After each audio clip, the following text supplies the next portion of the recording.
Yang terhormat Ibu Kepala Sekolah SMP Negeri 151, Ibu Siti Wahdatun Nuriyah EPD. Yang terhormat para wakil SMP Negeri 151, staf SMP Negeri 151, para dewan guru serta jajarannya. Alhamdulillahirabbil alamin, puji syukur kehadirat Allah Subhanahu wa taala. Berkat rahmat dan hidayahnya kita bisa berkumpul untuk melakukan satu kegiatan yang akan diselenggarakan pada hari ini, Selasa 24 Januari 2023. Hari ini adalah hari yang penuh keberkahan, di mana kita akan mengikuti pemaparan dari aksi nyata modul 1.4 budaya positif dengan tema menyebarkan pemahaman dan pengalaman penerapan budaya positif yang akan dibawakan oleh Ibu Septiarini Dwi Nursanti MPD. Tepuk tangan dulu yuk Bapak Ibu guru. Ya. Ya, Ibu Septiarini ini adalah calon guru penggerak angkatan 7 dari wilayah DKI Jakarta. Beliau nanti akan memaparkan bagaimana cara penyebaran pemahaman dan pengalaman penerapan budaya positif, yang salah satunya adalah perubahan paradigma belajar, disiplin positif sampai dengan segitiga restitusi dalam pemahaman penerapan budaya positif. Baik, sebelum acara dimulai, marilah kita mengikuti arahan dari Ibu Kepala SMP Negeri 151 tentang pengarahan bagaimana menerapkan budaya dan penerapan positif di lingkungan sekolah. Sekaligus memberikan motivasi ya Bu, memberikan motivasi bagaimana menjadi guru penggerak. Kepada Ibu Siti Wahdatun kami persilakan. Terima kasih Bu Nurdiana. Bismillah. Assalamualaikum warahmatullahi wabarakatuh. Bismillah wassalatu wassalamu ala Rasulillah wa ala alihi washabihi ajmain. Yang saya hormati Bapak dan Ibu Wakil SMP Negeri 151, yang saya hormati Bapak dan Ibu Guru SMP Negeri 151 yang sudah ada di ruangan ini, serta khususnya Ibu Septiarini Dwi Nursanti sebagai narasumber hari ini ya Bu ya, dalam kegiatan aksi nyata tentang budaya disiplin positif. Budaya disiplin positif ini sebagai aksi nyata calon guru penggerak ya Bu Ririn ya. Mungkin Bu Ririn sudah pernah melaksanakan budaya positif, disiplin positif ini di sekolah di SMP 121. Hari ini insya Allah akan menebarkan praktik baik di Bapak Ibu kepada Bapak Ibu tentang bagaimana penanganan disiplin di SMP 151. Praktik pendisiplinan siswa, Bapak Ibu tentunya kita sudah sering melaksanakan pendisiplinan siswa ya. Namun seharusnya pendisiplinan ini berjangka panjang ya. Ya Bu Vicky kan sebagai ketua OSIS nih sering sekali melakukan disiplin terhadap siswa. Tetapi apakah disiplin ini sudah merupakan disiplin yang jangka panjang? Karena biasanya anak-anak ini ya yang nggak disiplin ya dia lagi gitu, walaupun kita sudah menangani dengan metode kita. Metode apa saja yang sudah pernah kita laksanakan dalam pendisiplinan siswa? Kalau itu berulang lagi siswa ini berarti metode kita sudah berhasil belum? Berarti belum berhasil. Karena ternyata dikasih treatment ini kok dia lagi yang melakukan tindakan yang tidak disiplin. Misalnya siswa terlambat, ternyata kita kasih metode ini terlambat lagi, berarti metode kita mungkin belum tepat. Nah, hari ini Bu Septiarini atau biasa dipanggil Bu Ririn akan memberikan kita praktik baik bagaimana caranya pendisiplinan jangka panjang ya Bu ya. Jadi mudah-mudahan ya pendisiplinan ini akan sedikit banyaknya akan merubah kita dalam bagaimana cara mendisiplinkan anak. Yaitu Bu Ririn mungkin sudah mencoba yang namanya segitiga restitusi ya Bu Ririn ya. Jadi nanti Bapak Ibu kita akan memahami apa sih itu segitiga restitusi, manfaatnya buat anak apa dalam hal pendisiplinan, sehingga nanti kedepannya semoga apa yang Bu Ririn sampaikan ini bermanfaat buat Bapak Ibu guru yang lain sebagai praktik baik. Kita mempraktikkannya juga di SMP 151 kepada anak-anak kita. Tentunya ini sangat bermanfaat ya, apalagi kepada guru BK ya, wali kelas, dan juga tentunya Bu Vicky nih pembina OSIS nih, pasti ini sangat bermanfaat sekali. Semoga nanti kita akan dapat melaksanakan pendisiplinan siswa jangka panjang. Jadi anak yang sudah pernah kita tangani itu tidak akan kita tangani lagi di masa yang akan datang. Tapi bukan juga berarti ada bermunculan yang baru lagi, yang baru lagi ya. Nah, selesai ya Bu Vicky ya. Ya, baiklah Bapak Ibu, hari ini mari kita belajar bersama-sama dengan melihat aksi nyata praktik baik yang sudah dilaksanakan oleh Ibu Septiarini Dwi Nusanti, calon guru penggerak angkatan 7 yang mudah-mudahan setelah lulus dari calon guru penggerak ini akan menjadi guru yang menggerak, apa Bu Ririn ininya slogannya, bergerak, tergerak, menggerakkan ya. Ya harus, kalau guru penggerak harus apa itu Bu Ririn ya, tergerak, menggerak, menggerakkan ya. Baik Bu Septiarini, mudah-mudahan sukses selalu ya Bu ya. Setelah ini langsung jadi calon kepala sekolah. Amin. Baik Bapak Ibu, silahkan hari ini kita benar-benar fokus bertujuan mencari ilmu bagaimana caranya mendisiplinkan anak-anak kita. Semoga ini memudahkan kita ke depannya juga dalam pendisiplinan anak. Terima kasih atas perhatiannya. Assalamualaikum warahmatullahi wabarakatuh. Baik, assalamualaikum warahmatullahi wabarakatuh. Waalaikumsalam warahmatullahi wabarakatuh. Semangat pagi Bapak dan Ibu. Semangat pagi.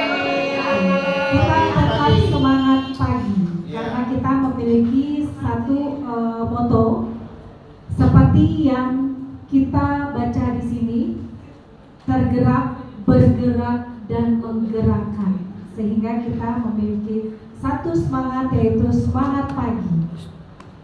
Ya, Bapak dan Ibu sekalian, kita hari ini akan menyimak pemaparan dari Ibu Septiarini Dwi Nusanti MPD. Beliau adalah calon guru penggerak angkatan 7 dari DKI Jakarta. Tepuk tangan dulu Bapak Ibu. Ya. Salah satu yang akan dibahas oleh Ibu Septiarini adalah modul 1.4 budaya positif. Menyebarkan pemahaman dan pengalaman penerapan budaya positif. Alangkah lebih baik nanti ketika kita menyimak materi, kita bisa bertanya tentang materi yang disajikan oleh Ibu Septiarini. Langsung saja untuk Ibu Septiarini memberikan paparan tentang menyebarkan pemahaman dan pengalaman penerapan budaya positif. Kepada Ibu Ririn, kami persilakan.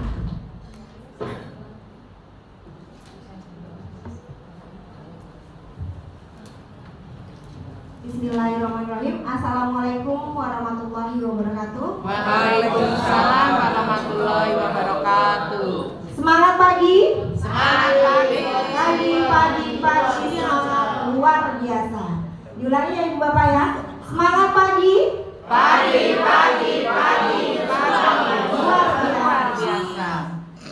Ya, siang hari setelah mengajar kita bersama-sama berkumpul di sini di ruang aula SMP 151 Jakarta. Kita dipertemukan. Alhamdulillahirobbilalamin, wassalatu wassalamu ala asrofil anbiya'i wal mursalin wa ala alihi washabihi ajmain. Asyhadu an la ilaha illallah wa asyhadu anna Muhammadar Rasulullah. Yang terhormat Ibu Kepala Sekolah SMPN 151 Jakarta Utara, Ibu Siti Wadatul Nuriyah MPD. Yang saya hormati Ibu Bapak Wakil Kepala Sekolah SMPN 151 Jakarta, Bapak Sugeng, Ibu Eva dan Ibu Nurdiana. Dan yang saya hormati Ibu Bapak guru hebat yang sekarang berkumpul di ruang aula ini. Amin. Ya, kita bersama-sama semoga kita semua mendapatkan syafaat di akhir zaman kelak. Amin amin ya rabbal alamin. Oke, langsung saja. Saya merupakan calon guru penggerak angkatan 7 DKI Jakarta Utara. Dan ini adalah kesempatan saya untuk mendiseminasikan apa yang sudah saya pelajari di pendidikan guru penggerak, dan ini adalah tentang budaya positif atau disiplin positif. Ya, langsung saja ya Ibu Bapak. Iya. Ya, selamat datang Ibu Bapak guru hebat. Mari belajar bersama, berkolaborasi, saling mendukung demi mewujudkan disiplin positif di sekolah kita tercinta. Tepuk tangan dulu dong Ibu Bapak. Ya, sekolah 151 merupakan sekolah penggerak di Jakarta Utara ini, dan kita sama-sama menuju ke sekolah impian kita, di mana kita dapat melahirkan murid-murid bangsa atau generasi bangsa ini, di mana mereka memiliki potensi, memiliki karakter yang baik, dan dapat mengembangkan karakter dan potensi tersebut sehingga dapat menjadi manusia berguna di kemudian harinya. Amin. Oke, kita lanjut lagi. Baik Ibu Bapak, hari ini saya akan menyampaikan konsep utama modul budaya positif, yaitu perubahan paradigma belajar, disiplin positif, kebutuhan dasar manusia, motivasi perilaku manusia, posisi kontrol guru, kesepakatan dan keyakinan kelas, dan segitiga restitusi. Ini yang saya pelajari pada modul 1.4 di pendidikan guru penggerak, di mana waktu saya menjadi guru penggerak banyak sekali hal-hal yang saya merasa berdosa sebagai seorang guru, karena saya telah melakukan hal yang salah selama ini, di mana saya memperlakukan siswa tidak melihat kodratnya sebagai siswa di zamannya, di mana saya memperlakukan mereka saat mereka melakukan kesalahan, saya tidak memperlakukannya sesuai dengan kebutuhan dasar yang mereka miliki, di mana posisi kontrol saya sebagai guru ternyata saya cuma sebagai teman atau sebagai penghukum, ya. Jadi banyak sekali hal-hal yang baru yang saya pelajari di pendidikan guru penggerak ini. Nah, kita ingin sama-sama belajar ya Ibu Bapak. Yang pertama yaitu tentang pembelajaran dengan paradigma baru, di mana kurikulum Merdeka ini berdasarkan pada filosofi Ki Hajar Dewantara. Pembelajaran berpihak pada murid, murid yang menjadi center dalam pembelajaran. Kita sebagai guru, kita ini diibaratkan sebagai petani, dan lahan atau sawahnya itu adalah sekolah, di mana muridnya adalah padi-padi yang ingin kita perlakukan. Dia dapat tumbuh baik kalau kita perlakukan dia dengan baik. Dia dapat tumbuh dengan apa? Dengan kualitas yang terbaik kalau kita perlakukan juga dengan yang baik, yang tepat, pupuknya tepat, kemudian perawatannya juga tepat. Ya, pembelajaran dengan paradigma baru dirancang berdasarkan prinsip pembelajaran yang terdiferensial atau terdiferensiasi, sehingga setiap siswa belajar sesuai dengan kebutuhannya dari tahap perkembangannya untuk mewujudkan profil pelajar Pancasila. Jadi Ibu Bapak tahu kan ya, profil pelajar Pancasila kita ada berapa dimensinya? Ada 6 ya. Ada 6, apa saja Ibu? Bapak? Ya, beriman, bertakwa kepada Tuhan Yang Maha Esa, akhlak mulia. Benar Pak? Berkebutuhan global, bergotong royong, mandiri, kreatif. Ada 6 ya. Diulangi Pak. Pertama, beriman dan bertakwa kepada Tuhan Maha Esa serta berakhlak mulia, bergotong royong, mandiri, kreatif, berkebutuhan global, terus satu lagi.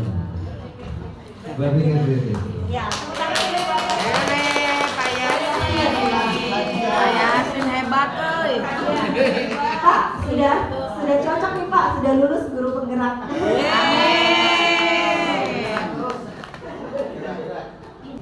Lanjut lagi Bu Bapak, pembelajaran berdiferensiasi, di mana kita melakukan pembelajaran terlebih dahulu melihat karakteristik dari siswanya.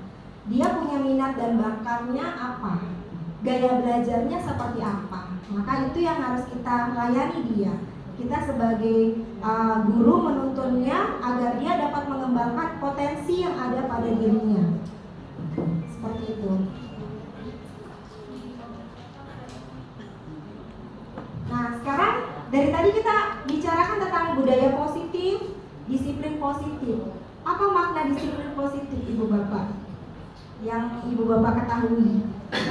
Pak Sugeng? Boleh Pak? Makna disiplin positif, kita harus taat pada aturan yang berlaku di tempat tersebut. Kurang lebih gitu. Ya, tepuk tangan dulu dong. Ya, makna disiplin positif, taat peraturan yang berlaku. Ada lagi Ibu Bapak? Disiplin positif atau budaya positif yang ingin kita kembangkan di sekolah kita tercinta ini. Ya, boleh kita buka ya. Nah ini, dalam budaya kita, makna kata disiplin itu menjadi sesuatu yang dilakukan seseorang pada orang lain untuk mendapatkan kepatuhan. Nah, kemudian kita cenderung menghubungkan kata disiplin ini dengan ketidaknyamanan. Benar gak Ibu Bapak? Kalau kita mau melakukan disiplin, kita merasa tidak nyaman. Benar ya? Ya. Di hati kita yang paling dalam, kita merasa ingin disiplin tapi tidak nyaman gitu ya. Nah, kemudian sebagai pendidik, tujuan kita adalah menciptakan anak-anak yang memiliki disiplin diri, sehingga mereka bisa berperilaku dengan mengacu pada nilai-nilai kebajikan universal dan memiliki motivasi instinktif bukan eksternal, motivasi yang lahir pada dirinya. Jadi kita ingin disiplin, tapi itu lahir dari dalam diri kita, bukan karena suatu penghargaan, bukan karena suatu hukuman, atau bukan karena faktor eksternal lainnya. Kemudian disiplin positif merupakan salah satu cara menerapkan disiplin yang bertujuan untuk menumbuhkan kesadaran serta memberdayakan anak untuk melakukan sesuatu tanpa ancaman maupun hukuman. Terkadang kita mau disiplin ya, datang ke kelas tepat waktu ya, sebagai guru. Datang ke kelas tepat waktu bukan karena kita takut atau kita merasa diancam akan keberadaan kita sebagai PNS. Terus bukan karena juga kita takut mendapat teguran dari atasan, atau bukan karena juga kita mau dapat penghargaan nih, kalau kita masuk duluan kita dapat penghargaan. Tapi sesuatu hal disiplin itu dilakukan dari dalam diri kita karena kita merasa bertanggung jawab atas pekerjaan yang kita lakukan. Nah, sini dikatakan seorang guru yang baik harus memiliki kemampuan dalam mewujudkan budaya positif di sekolah. Ya, kita bersama-sama mewujudkan budaya positif di SMPN 151 Jakarta ini, yang merupakan sekolah penggerak di Jakarta Utara, bersama-sama dengan Dewan Guru, bersama-sama dengan karyawan tata usaha dan juga siswa-siswa kita.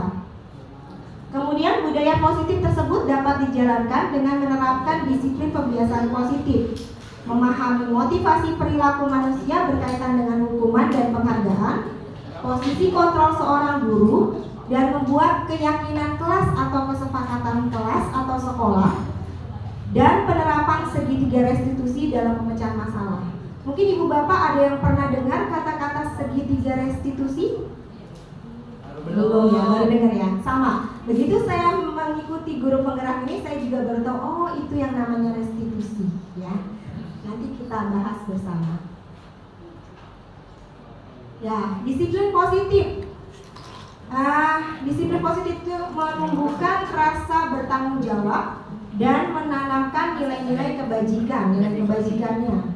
Kemudian mengarah pada disiplin diri karena dapat mengontrol segala tindakan yang kita lakukan dan membuat murid membentuk motivasi instinktif bukan berdasarkan penghargaan atau hukuman.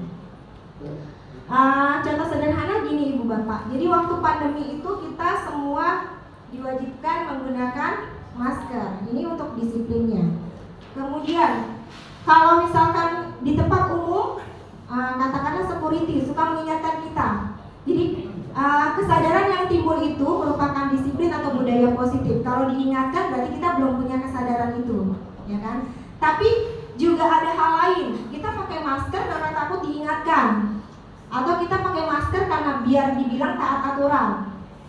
Tapi ada satu hal nilai kebajikan di luar itu, yaitu untuk apa Ibu Bapak pakai masker di masa pandemi? Kesehatan. Iya, untuk alasan kesehatan. Jadi kita melindungi diri kita dan juga melindungi orang lain dari penggunaan masker itu. Nah, selanjutnya berkaitan dengan topik yang kedua, tadi dengan pengertian disiplin dan juga paradigma baru Ki Hajar Dewantara. Yang kedua tentang kebutuhan dasar manusia. Bahwa kebutuhan dasar manusia itu ada 5 Ibu Bapak. Yang pertama adalah untuk bertahan hidup. Yang kedua memiliki rasa kasih sayang dan rasa diterima, ingin dikasih sayangi dan ingin diterima. Kemudian ada kesenangan, penguasaan dan juga kebebasan. Nah ini 5 kebutuhan dasar yang dimiliki setiap manusia. Begitu juga dimiliki oleh murid-murid kita, siswa-siswa kita. Jadi ketika kita mau menangani suatu permasalahan, kita harus melihat dari kebutuhan dasar apa sih yang melandasi perilaku mereka.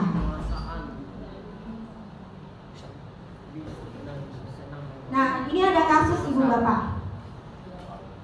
Bu Ririn mendapati salah seorang siswa bernama Agus. Dia suka sekali mengambil alat tulis milik orang lain. Ya Pak Gustion, silakan. Nama saya Agus, Bu. Saya kira ingin bertanya Pak Gustion. Ya. Kirain mah. Terima kasih Pak Gustion. Ya, ada siswa yang bernama Agus dan dia suka sekali mengambil alat tulis milik temannya. Agus. Agus, jangan suka ngambil milik temannya ya. Saya ngambil pacar Kemudian teman-teman Agus merasa kesal nih, ya. Merasa kesal karena sering kehilangan alat tulis. Sebagai guru kita harus bertindak apa nih, Ibu Bapak? Apa yang harus kita lakukan Ibu Bapak? Agus, jangan diambil. Agus. Cek dulu kali ya. Bu Vicky? Cek. Kita cari tahu dulu Cari ngapain tahu. dia mau Tanya di ngambil bak. sering ngambil alat tulis temennya. Tanya di Cari bawah. tahu dulu. Baru dikasih treatment. Baru dikasih treatment atau perlakuan. Ibu Bapak gimana? Sama seperti yang dilakukan Bu Vicky? Iya, cari tahu dulu. Bu Munia, silakan Bu Munia. Anaknya dulu nih, Pak. Nah ini guru BK kita nih yang biasa banget nangani. Ya mungkin ya terima kasih. Mungkin jawaban dari saya biasa seperti ya untuk kasus yang lain. Berarti siswa kita panggil dulu. Kita panggil ya, kita bicara biasa dari hati ke hati ya. Kenapa penyebabnya ya kan? Terus kita sedikit lebih jauh ya tentang latar belakang keluarganya dan lain sebagainya gitu loh. Nah, kita panggil secara khusus dulu. Nah setelah itu kita tahu penyebabnya, kalau udah tahu baru kita kasih solusi bagaimana jalan keluarnya. Jadi yang penting pasti kita panggil dulu, kita ajak untuk berdialog, komunikasi, kita cari data-data. Itu yang harus kita lakukan. Ya, itu saya. Terima kasih. Terima kasih Bu Nia. Tepuk tangan dulu dong Ibu Bapak buat Bu Vicky. Ya, tadi kalau Bu Vicky menanyakan dulu apa alasannya ya. Kalau kalau di Bu Media mengatakan bahwa kita harus melihat dulu latar belakangnya ya. Ya, pakar. Silakan pakar. Oke, kalau saya yang kehilangan Bu, kenapa nggak hati-hati? Kenapa nggak disimpan yang benar? Kalau memang itu jangan sampai hilang, ya disimpan yang baik. Kalau dia jangan sampai di salah satu yang ambil. Karena ada kesempatan pasti ada Kesedihan. waktu yang ambil. Oke, terima kasih Bu. Terima kasih pakar. Keluar ya. Tepuk tangan juga dong untuk pakar. Ini ada beberapa latar belakang yang kita harus ketahui. Yang pertama, Agus mengambil alat tulis temannya karena tidak diberikan oleh orang tuanya. Jadi ini berkaitan dengan kebutuhan dasarnya Agus, yaitu apa nih? Kebutuhan pokok ya, yang sandang pangan papannya. Jadi dia nggak dikasih sama orang tuanya sehingga dia mengambil milik orang lain. Ya. Kemudian yang kedua, Agus meminta perhatian yang lebih dari guru dan teman-teman. Terkadang anak-anak itu mengambil barang orang lain atau iseng ya, karena dia ingin mendapatkan perhatian lebih dari gurunya. Nah, ini berkaitan dengan kebutuhan yang kedua, kebutuhan dasar manusia, yaitu ingin diperhatikan ya. Ingin diperhatikan ya, memberi perhatian. Kemudian yang ketiga, Agus merasa iseng karena mendapatkan kesenangan dari perbuatannya. Jadi yang ketiga itu kebutuhan akan kesenangan. Si Agus ini iseng karena dia mendapatkan kepuasan dari tindakan yang dia lakukan. Terus yang keempat, Agus merasa hebat jika teman-temannya takut dan tunduk kepadanya. Jadi ini berkaitan dengan kebutuhan dasar manusia, yaitu penguasaan. Selanjutnya, Agus tidak menyukai alat tulis yang diberikan oleh orang tuanya. Berarti ini berkaitan dengan kebutuhan dasar apa? Kebebasan ya Ibu Bapak. Jadi dia kurang memiliki kebebasan untuk memilih alat tulis mana yang dia inginkan, yang dia ingin gunakan. Ini kebebasan. Nah, selanjutnya motivasi perilaku manusia. Tadi kalau kita melakukan disiplin, kita merasa tidak nyaman ya. Nah, maka untuk menghindari rasa ketidaknyamanan itu, misalkan takut ditegur atasan atau takut ditegur guru, maka dia melakukan disiplinnya atau budaya positif dia lakukan. Nah, ini juga disebut dengan motivasi yang datangnya dari luar, eksternal. Kemudian karena adanya penghargaan atau hukuman. Jadi kalau misalkan kasus anak datang terlambat ke sekolah. Nah, anak datang terlambat ke sekolah, harusnya kan dia nggak terlambat ke sekolah. Jadi dia nggak terlambat ke sekolah karena dia takut dihukum oleh Pak Sugeng ya. Karena dia takut dihukum oleh Bu Vicky sebagai pembina OSIS, atau karena dia takut kena masuk ruang BK karena sudah berkali-kali terlambat sekolah. Dia ingin menghindari ketidaknyamanan itu dengan melakukan disiplin positif. Atau dia ingin mendapatkan penghargaan. Kalau dia bisa datang duluan, dia dapat penghargaan apa. Tapi itu tidak berlangsung secara lama Ibu Bapak. Jadi di mana penghargaan itu tidak selalu berlaku positif untuk menggalakkan disiplinnya. Karena biasanya hanya berlaku jangka pendek, tidak terus-menerus. Nah, yang untuk terus-menerus seperti apa nanti kita bahas ada di restitusi. Dan yang paling bagus Ibu Bapak yaitu motivasi perilaku manusia yang datangnya dari dalam diri kita sendiri, yaitu untuk menjadi orang yang mereka inginkan, menghargai diri sendiri dengan nilai-nilai yang mereka percaya. Jadi rasanya motivasi itu yang terbaik adalah yang intrinsik ya. Oke, ini adalah motivasi manusia. Motivasi merupakan dorongan yang timbul pada diri seseorang secara sadar atau tidak sadar untuk melakukan suatu tindakan dengan tujuan tertentu. Nah, yang pertama tadi menghindari ketidaknyamanan dan hukuman. Siswa melakukan disiplin diri karena ia takut dihukum. Ya, motivasi eksternal namanya. Kemudian yang kedua, mendapat imbalan atau penghargaan dari orang lain. Siswa melakukan disiplin diri karena ia ingin mendapat imbalan atau penghargaan dari orang lain, misalkan dari wali kelas atau dari guru. Itu juga motivasi eksternal. Dan yang ketiga, menghargai nilai-nilai kebajikan diri sendiri. Siswa melakukan disiplin diri karena sadar akan nilai kebajikan, yaitu motivasi intrinsik ya. Misalkan contoh sederhana lagi Ibu Bapak, penggunaan helm ya. Penggunaan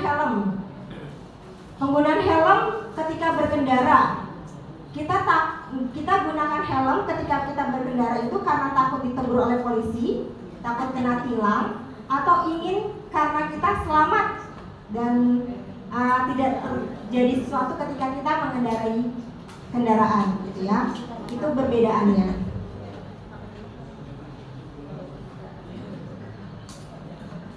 Nah, yang ini yang apa? Bahan baru yang saya dapatkan di pendidikan guru penggerak, yaitu posisi kontrol guru.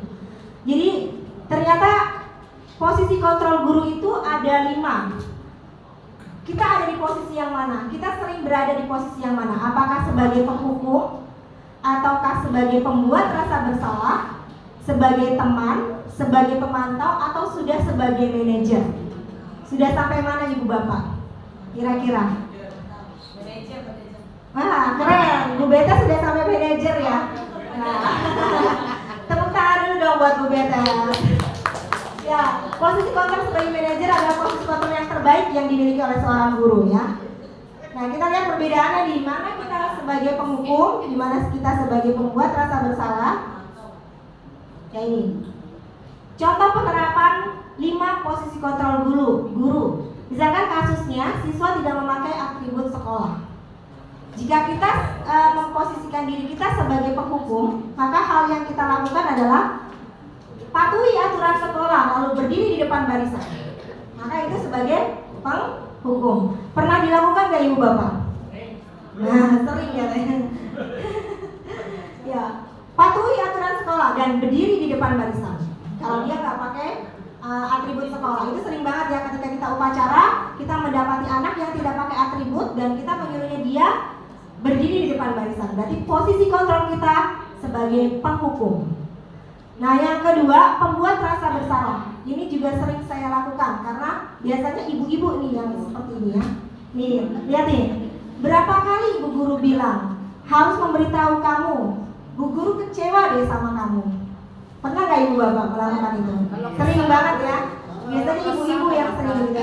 Itu sebenarnya kita memposisikan diri kita sebagai pembuat rasa bersalah. Ya. Kemudian posisi sebagai teman. Ayolah yang tertib dan buat bu guru bangga. Kali ini tidak apa-apa deh kamu berbuat salah. Itu sebagai teman. Nah, seringkali kita memberikan beberapa kelonggaran terhadap anak untuk yang mereka yang melanggar aturan. Terus sebagai pemantau, ciri-cirinya gini. Kamu sudah melanggar apa peraturan dan konsekuensinya. Jadi itu sebagai pemantau. Ini sudah lebih baik nih Ibu Bapak. Jadi kita menanyakan apa konsekuensinya kalau kamu tidak memakai atribut sekolah gitu. Jadi ini sudah lebih baik karena kita sebagai pemantau. Ya, dan yang paling baik adalah posisi sebagai manajer. Apakah kamu tahu kesalahanmu? Jadi dia harus mengetahui dulu kesalahannya apa. Setelah dia jawab, kira-kira bagaimana kamu akan memperbaiki kesalahan itu? Jadi kita tanyakan kembali, kamu bisa memperbaiki kesalahan kamu dengan cara apa? Seperti yang konsekuensi tadi, tapi ini lebih kesepakatan dan keyakinan dirinya dia. Nah, terkadang posisi kontrol kita sebagai penghukum, sebagai pembuat rasa bersalah, ataupun sebagai teman itu meninggalkan bekas di hati anak ya. Jadi kita nggak tahu nih, itu disiplin positif atau budaya positif yang dia lakukan setelah kita memposisikan diri kita sebagai penghukum, pembuat rasa bersalah atau sebagai teman, biasanya dia berubah nih. Tapi seringkali ibu mendapatinya nggak, bapak ibu mendapati dia ulang lagi kesalahan yang sama, iya kan, gitu ya. Jadi ini hanya berlangsung jangka pendek. Jadi memposisikan diri kita sebagai penghukum, pembuat rasa bersalah atau sebagai teman ini biasanya berlangsungnya cuma sebentar. Dia berubah, tapi karena suatu hal. Misalnya sebagai teman dia karena kasihan sama ibu gurunya, atau sebagai pembuat rasa bersalah juga bisa. Terus sebagai penghukum karena takut dihukum lagi. Jadi biasanya nanti akan berulang lagi. Tapi kalau kita sebagai pemantau atau sebagai manajer ini sudah lebih baik Ibu Bapak. Karena kita mengajak dia untuk membuat konsekuensi dan mengajak dia untuk apa sih yang bisa dia lakukan untuk merubah dari kesalahan yang dia lakukan.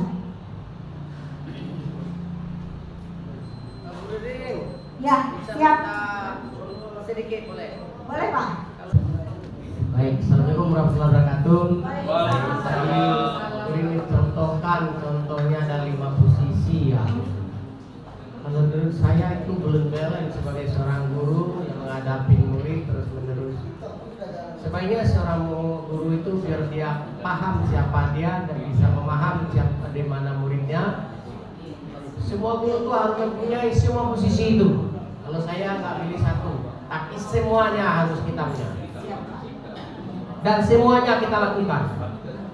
Jadi nanti seorang guru nanti akan bisa berposisi sebagai seorang manajer, dia akan berposisi sebagai seorang pemantau, kapan dia akan berposisi sebagai seorang teman dari siswa, dan kapan dia berposisi sebagai orang yang menyalahkan, dan kapan dia akan menghukum.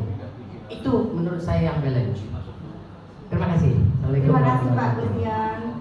Oke Ibu Bapak, terima kasih Pak Gustian. Jadi menurut Pak Gustian, kita sebagai seorang guru harus memiliki 5 posisi kontrol yang disebutkan ini sebagai penghukum, pembuat rasa bersalah, teman, pemantau, dan manajer. Kapan kita bersikap sebagai penghukum gitu ya, kapan bersikap sebagai pembuat rasa bersalah, kapan bersikap sebagai teman dan pemantau, juga manajer. Nah, jadi ini adalah 5 posisi kontrol yang oleh psikolog namanya William Jason ya. Jadi dikatakan bahwa 5 posisi kontrol ini dimiliki oleh seorang guru Pak. Dimiliki oleh seorang guru. Kita kadang memposisikan diri kita sebagai penghukum, kadang membuat rasa bersalah, teman, pemantau, manajer. Namun kita cenderungnya kemana? Lebih cenderung kemana? Apakah Pak Gustion sering melakukan sebagai pemantau atau sebagai teman? Tidak juga. Atau sebagai penghukum? Tidak juga. Atau sebuah pembuat rasa bersalah? Ya. Jadi terkadang Pak Gustion bisa melakukan 5-5-nya. Ya harus kita sebaiknya harus bisa 5-5-nya. Karena Ya. kita akan menentukan di derajat mana kita akan memberikan sebuah hukuman punishment pada siswa, dan di derajat mana kita akan menjadikan siswa itu merangkul sebagai teman kita, dan di posisi mana kita akan hanya memantau saja dan melakukan perbaikan, dan di posisi mana kita bisa mengembalikan permasalahan itu, berefleksi permasalahan itu kepada dirinya siswa itu sendiri. Iya, baik Pak. Jadi kita harus tahu, jangan saja tahu saya seorang manajer itu yang terbaik. Iya. Gitu. Ya. Nah, sebenarnya yang menentukan kita ada di posisi kontrol mana itu kadang-kadang perilaku yang kita lakukan sih. Jadi saya sendiri pun sedang belajar untuk menuju posisi kontrol yang menurut William Jason ini yang terbaik adalah manajer. Saya sendiri sedang belajar seperti itu. Karena terus terang kita memperlakukan mereka itu banyak sekali ya watak-watak atau sikap dari murid-murid atau siswa kita. Jadi terkadang ada siswa yang dengan posisi menghukum kemudian dia dapat berubah dengan permanen jangka panjang. Dengan posisi sebagai teman dia dapat luluh hatinya dan juga dapat berubahnya jangka panjang dan tidak mengulangi lagi. Dengan posisi pemantau mungkin kita juga dapat merubah siswa itu dan tidak jangka panjang. Tapi menurut penelitian yang dilakukan oleh William Jason, bahwa posisi penghukum, pembuat rasa bersalah sebagai teman itu dia hanya berlangsung tidak permanen, hanya berlangsung jangka pendek saja Pak. Jadi katakanlah dia besok hari berubah, katakanlah dalam waktu yang lama sampai dengan berapa bulan ke depan dia berubah. Tapi suatu waktu karena sudah ada kebutuhan dasar yang dia mendesak atau rasa di dalam hatinya yang ingin dia lakukan lagi, maka perbuatannya akan diulangi lagi, seperti itu Pak. Ya, jadi diharapkan kita akan menuju posisi kontrol yang sebagai manajer Pak. Baik, jadi menurut William Gieser idealnya kita untuk menjadi posisi guru sebagai manajer. Kita sama-sama berlatih untuk itu. Semoga kita bisa mengerti karakter mereka, mendalami karakter mereka sehingga kita bisa merubah perilaku mereka untuk menjadi lebih baik lagi ya. Terima kasih. Nanti ada sedikit cuplikan contoh penerapan segitiga restitusi, nanti bisa dilihat videonya yang saya ambil di SMP 121 karena kemarin saya waktu melakukan praktik ini ada di 121 dan baru sekitar berapa minggu ini ya saya diimplementasikan ke 151 ya. Sekarang kita ke keyakinan kelas. Kenapa sih namanya keyakinan kelas atau kesepakatan kelas ya? Mengapa kita memiliki peraturan penggunaan masker dan cuci tangan saat pandemi tadi pertanyaannya? Untuk alasan kesehatan ya Bu Nita. Jadi di sini juga sama. Kenapa bukan peraturan tapi dinamakan keyakinan dan kesepakatan kelas atau keyakinan dan kesepakatan sekolah. Jadi hanya hanya kata tapi itu bisa bermacam makna. Katakan kita bilang ini kesepakatan kelas, maka kita sepakati bersama. Ini namanya keyakinan kelas. Kamu sudah yakini dan kamu gak akan melanggarnya, gitu, seperti itu. Karena yang ada biasanya orang mengatakan peraturan itu dibuat untuk dilanggar, katanya. Ya. Tapi kalau kita sebut keyakinan, kamu sudah meyakini, jadi kamu gak usah melanggarnya. Nah ini video di 151 bersama dengan kelas 8A, 9C dan juga kelas 9A. 8B apa namanya? Oh, di 151. Si Bigel kayaknya. Bigel kayaknya tuh.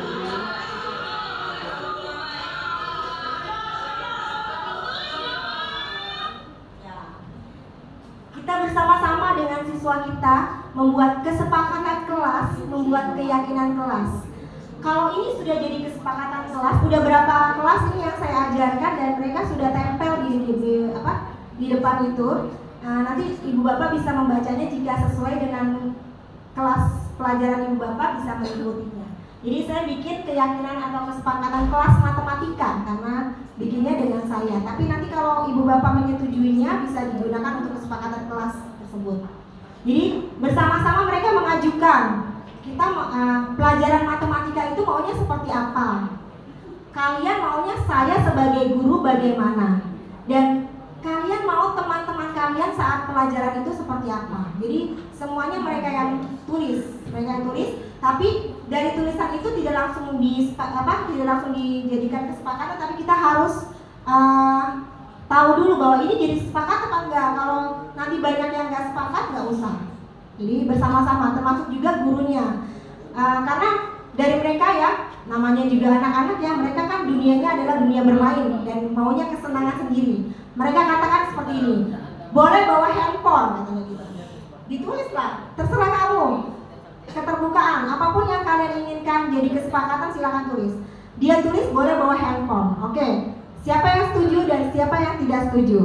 Ternyata banyak yang tidak setuju. Alasannya kenapa? Karena di sekolah kalau pelajaran guru ini boleh bawa handphone, sementara sekolah punya kesepakatannya tidak boleh bawa handphone, sama aja bohong lah Bu. Baru sampai di pintu gerbang handphone kita sudah diambil. Oke, berarti nggak jadi ya kita coret. Jadi ada lagi, dia mengatakan namanya anak-anak ya, kenakalan mereka lucu-lucu sih, saya bilang gini, jangan ada yang panggil guru saat jam pelajaran, kata gitu. Ditulis sama mereka berani untuk menuliskan itu. Ya, jangan, maksudnya saat jam pelajaran jangan ada yang manggil gurunya untuk datang ke kelas. Ya, jadi misalkan pelajaran matematika jam ke-3-4, jangan ada yang manggil guru ya saat pelajaran matematika gitu kan. Tulis mereka, terserah mereka. Terus jadi kesepakatan ya, alhamdulillah enggak ya, alhamdulillah. Dan kalaupun jadi kesepakatan kita kembali lagi. Oke, nah kita perbaiki kata-katanya. Jangan bilang jangan panggil guru, tapi kita bilang guru dan murid atau guru dan siswa masing-masing bertanggung jawab atas tugasnya. Jadi kita katakan, kita ganti kesepakatan itu jadi kalimat yang lebih bagus. Guru dan siswa masing-masing menjalankan tugas dan tanggung jawabnya, gitu ya. Jadi kalau misalkan gurunya nggak usah dipanggil, kalau udah jam pelajarannya pasti datang ya, ibu bapak ya. Ya, jadi seperti itu. Masih banyak lagi yang dia katakan di situ, dan dari banyak tulisan itu nanti yang disepakati cuma beberapa, dan kita bisa bimbing mereka untuk membuat bahasa yang lebih bagus lagi kalau emang itu jadi kesepakatan kelasnya. Kita lanjut lagi ibu bapak, ini juga jadi hasilnya nih, beberapa sudah ada yang ditempel di ruang kelas, ada menjaga kebersihan, hadir tepat waktu, tanggung jawab ya, menghargai dan menghormati dan selanjutnya. Dan dari kesepakatan kelas tadi saya tantang mereka untuk bikin poster kesepakatan kelas ya. Itu juga bagus, jadi memperkaya ruang kelas kita jadi ruang literasi, ada kesepakatan kelas, ada disiplinnya juga, mungkin ada literasi tambahan hasil karya mereka ya. Nah ini ada konsep disiplin yang identitas gagal tadi ya ibu bapak. Kalau kita menghukum dan juga menghargai ibu bapak yang sekarang menjadi guru ini pastinya dulu pernah merasakan pendidikan ibu bapak guru yang dulu. Bagaimana ibu bapak yang sekarang duduk di sini merasakan pendidikan zaman dulu? Ya ibu bisa bercerita, ibu Medi. Silakan Bu Medi. Kalau dulu misalkan mungkin apa pengalaman yang ibu rasakan saat mengalami pendidikan di zaman ibu bapak guru dulu?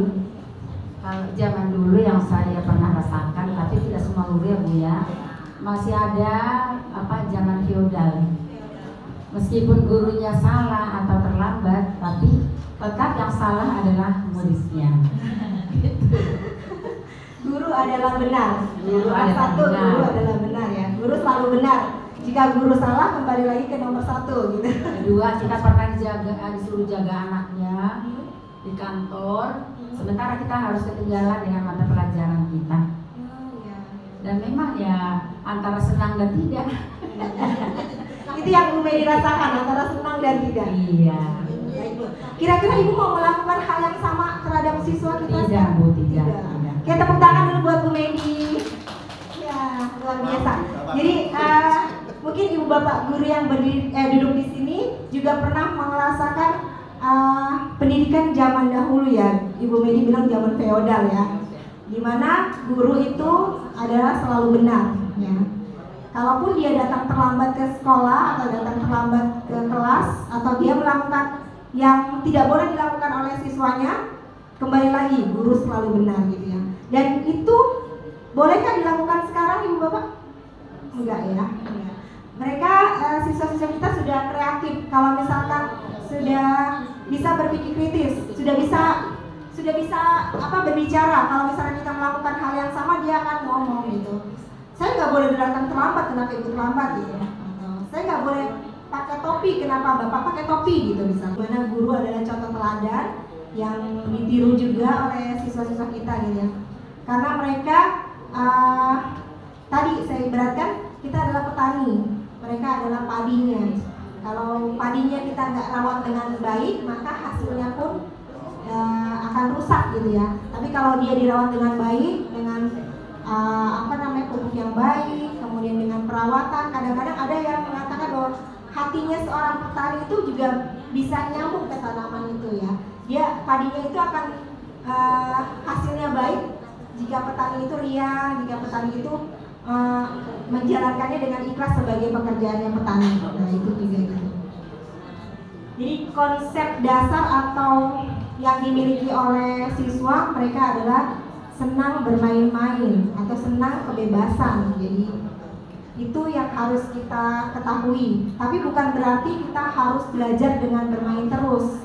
Dimana ada waktunya kita saat membuat pembelajaran itu menyenangkan, dan ada waktunya ayo kita belajar bersama-sama.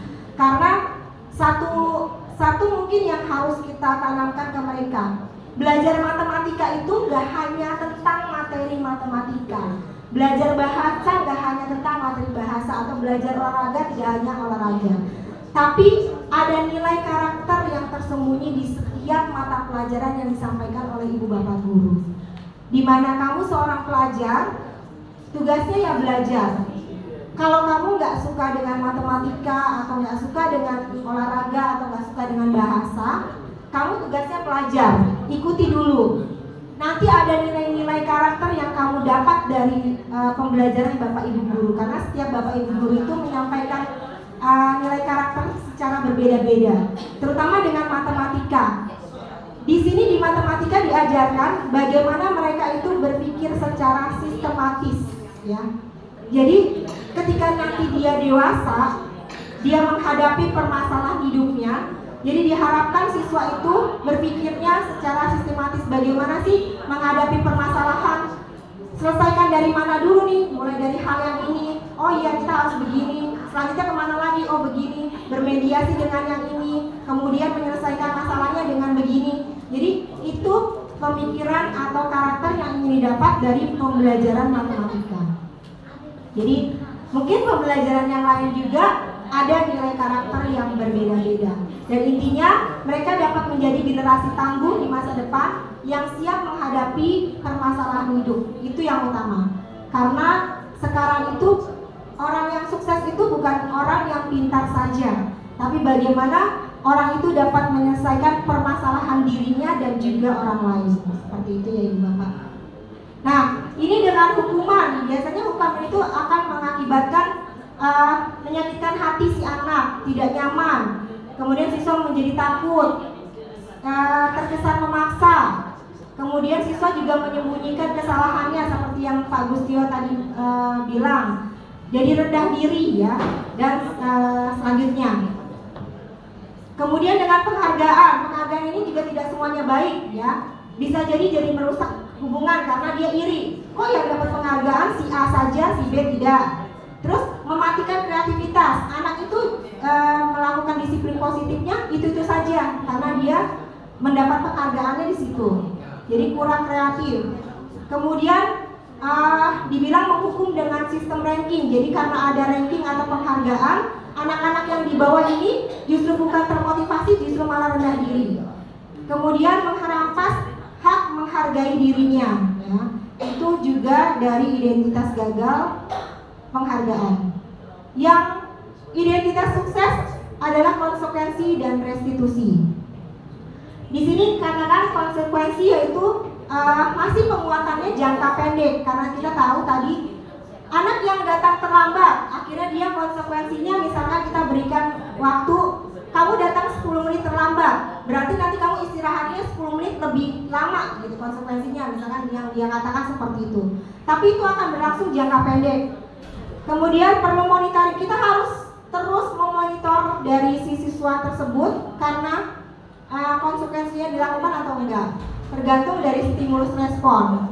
Terus terkesan memaksa, kemudian menyembunyikan kesalahan seperti tadi ya, dan merasa rendah diri. Tapi kalau restitusi, Ibu Bapak, siswa itu lebih bertanggung jawab untuk perilakunya, karena tadi kita katakan apa yang bisa kamu lakukan untuk memperbaiki kesalahan kamu.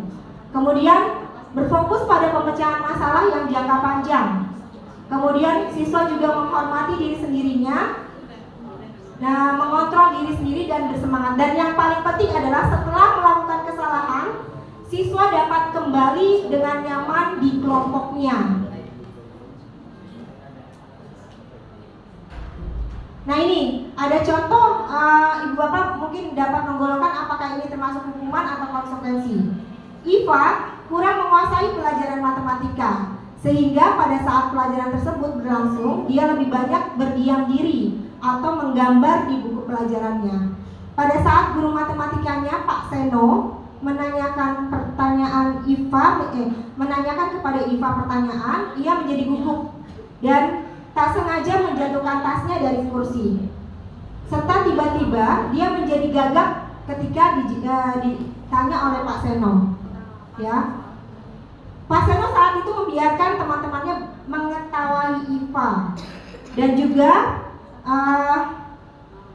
Iva merasa malu yang luar biasa dan malahan Iva Pak Seno menyuruh Iva untuk maju ke depan kelas sambil berdiri dan menunjuk hidungnya. Nah, menurut Ibu Bapak, yang dilakukan Pak Seno ini apa? Termasuk konsekuensi atau hukuman? Hukuman. Iya, termasuk hukuman ya Ibu Bapak. Dan seandainya anak kita perlakukan seperti itu, apakah gimana Ibu Bapak menurut Ibu Bapak? Iya, dia akan merasa rendah diri, malu, dan besoknya pasti dia ada kasus seperti itu ya. Siswa saya pernah diperlakukan seperti itu dan dia tidak mau sekolah lagi.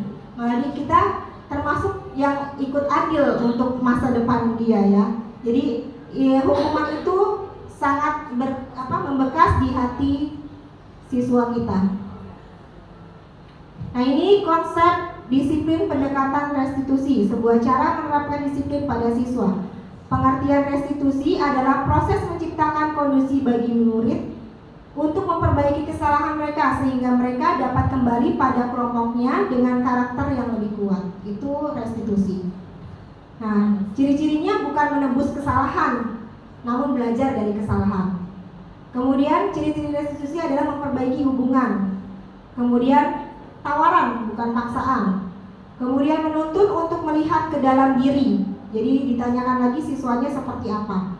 Mencari kebutuhan dasar yang mendasari tindakannya dan fokus pada karakter, juga fokus pada solusi. Seperti itu ciri-ciri restitusi. Nah, ini perbedaan hukuman, konsekuensi, dan restitusi. Contoh kasus yang siswa yang sering datang terlambat ke sekolah. Kalau hukuman, gurunya menghukum, misalkan hormat bendera 10 menit ya, atau suruh jalan berlutut sampai dengan kelas, itu menghukum. Kalau konsekuensi, apa konsekuensinya? Misalkan dia datang terlambat 10 menit, berarti istirahatnya terlambat 10 menit, seperti itu. Atau tidak diperbolehkan masuk ke kelas atau suruh pulang gitu. Itu konsekuensi. Kalau restitusi adalah ini. Guru menanyakan keyakinan kelas atau kesepakatan sekolah yang ada. Kamu tahu nggak kesepakatan sekolah? Kamu tahu nggak keyakinan yang ada di kelas kita? Kemudian membantu siswa untuk menyelesaikan masalahnya. Ya. Dan guru juga terbuka dan siswa menghormati dirinya serta orang lain. Jadi boleh saja kita mengatakan bahwa setiap orang mungkin melakukan kesalahan, sama halnya seperti gurunya. Tapi bagaimana kamu tahu kesalahan yang kamu lakukan dan apa keyakinan kelas kita atau keyakinan sekolah kita. Nah, ini tahapan dari segitiga restitusi Ibu Bapak. Yang pertama adalah validasi tindakan yang salah, kemudian menanyakan keyakinan kelas dan menstabilkan identitas agar dia bisa kembali lagi ke kelompoknya. Berikutnya ada contoh video. Aduh, Aji, selamat lagi.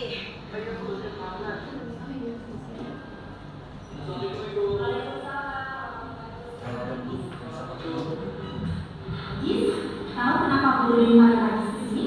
Tahu, saya datang terlambat ke sekolah lagi.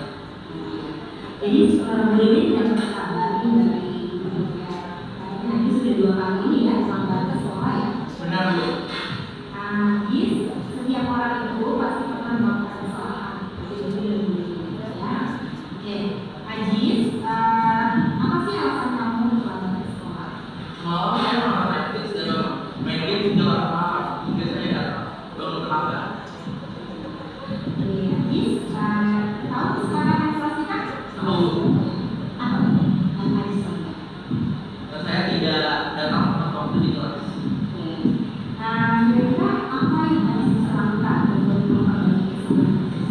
Saya akan ambil tepat waktu dan tidak akan menolak untuk bermain game pada perlawanan. Lalu Dan sebelum Ajis, semoga kamu bisa menjalankannya ya. Sama-sama ya untuk menggunakan kelas. Oke, sekarang ini silakan. terima kasih Bu.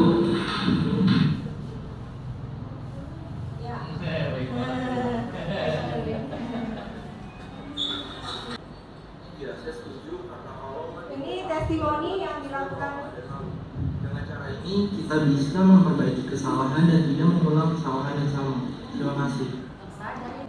Menurut dia dengan memperlakukan seperti itu, dia sangat menyukai ya, sangat setuju karena menurutnya adalah tidak membuat dia merasa trauma ya, dia lebih nyaman diperlakukan seperti itu.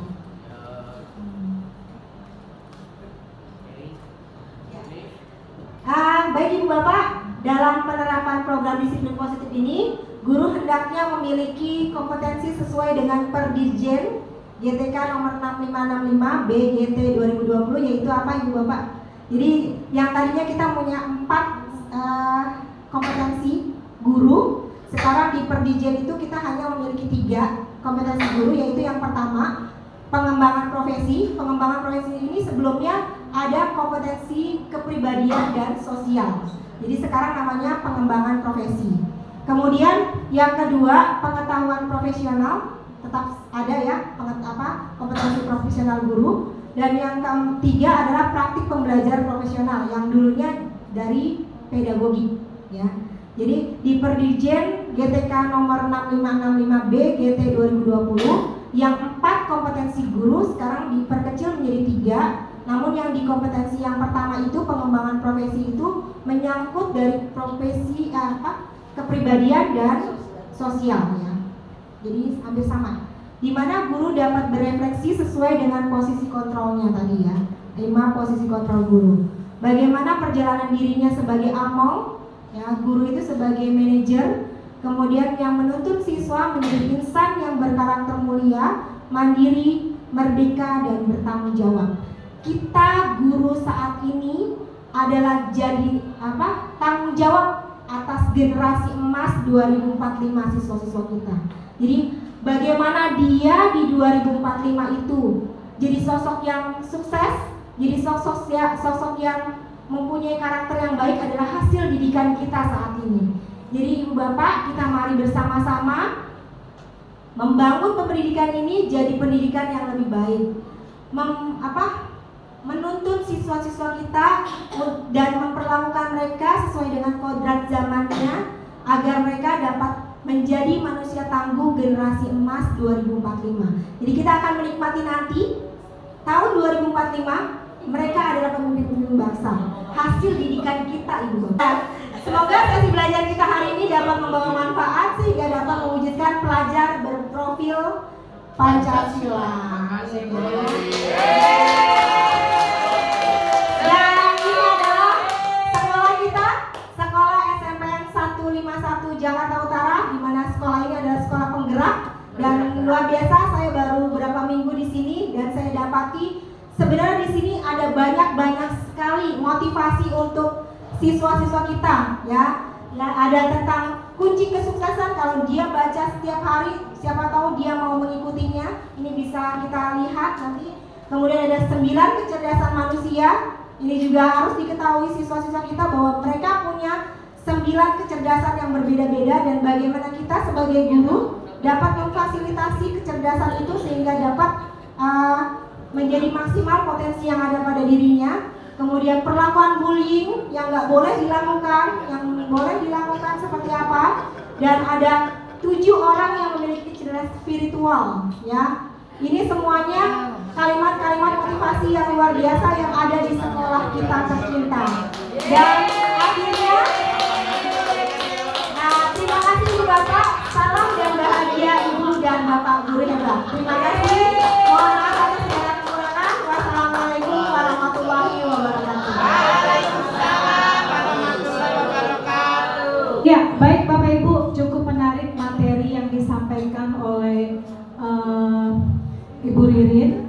Manfaatnya ke depan kita aplikasikan ke anak-anak kita ya.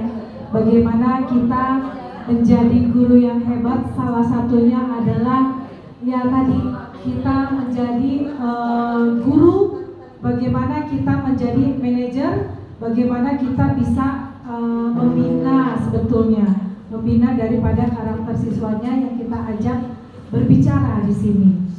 Ya, tepuk tangan dong buat ya, terima kasih Bapak Ibu. Cukup sekian sore ini. Nanti mungkin kita lanjutkan untuk sesi berikutnya ya Bu Ririn ya.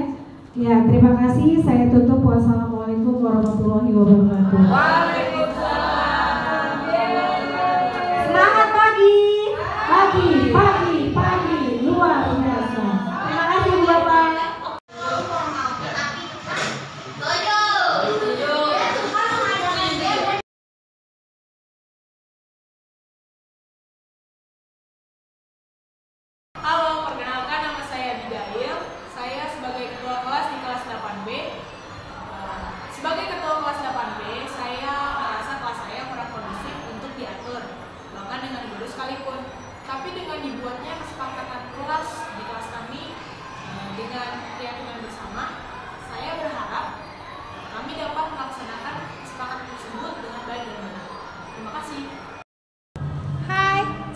Assalamualaikum warahmatullahi wabarakatuh.